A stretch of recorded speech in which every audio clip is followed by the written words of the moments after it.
যেদিন হাজব্যান্ডের আর বাচ্চাদের টিফিন দিতে দেরি হয়ে যায়, বুঝে পাচ্ছ না কী দিবে এত জলদি বানিয়ে, ওই দিন এই রেসিপিটা বানাবে, খুব চটজলদি হয়ে যায়। নমস্কার বন্ধুরা, আমি মমিতাজ ব্লগ থেকে আমি চটজলদি একটা রেসিপি নিয়ে চলে এসেছি। এটার জন্য লাগবে হলো আমার আমুল চিজ, তোমরা যে কোনো ব্র্যান্ডের চিজ নিতে পারো। চিজটাকে ভালো করে গ্রেট করে নিলাম। গ্রেট করে আমি এটার মধ্যে দিয়ে দেবো অরিগেনো, চিলি ফ্লেক্স আর পরিমাণ মতো নুন দিয়ে ভালো করে মিক্স করে রেখে দেবো। আর ওইদিকে আমি একটা রুটি বানিয়ে রেখেছি, রুটিটার মধ্যে দিয়ে দিলাম আমি টমেটো কেচাপ। তোমরা যদি পিৎজা সস থাকে পিৎজা সস দিতে পারো, আমার ছিল না এই জন্য কেচাপ দিয়েছি। কেচাপ দিয়ে ভালো করে কেচাপটাকে রুটির মধ্যে স্প্রেড করে দেবো।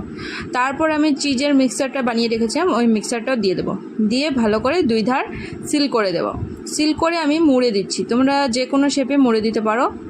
আমি এভাবে মুড়ে দিচ্ছি, আমার চটজলদি এটাই হয়ে যায়। আর ওইদিকে আমি তাওয়া গরম বসিয়ে দিয়েছি। আমার রুটিটা সিল করা হয়ে গেছে, আমি রুটিটা দিয়ে দিলাম তাওয়াতে। আর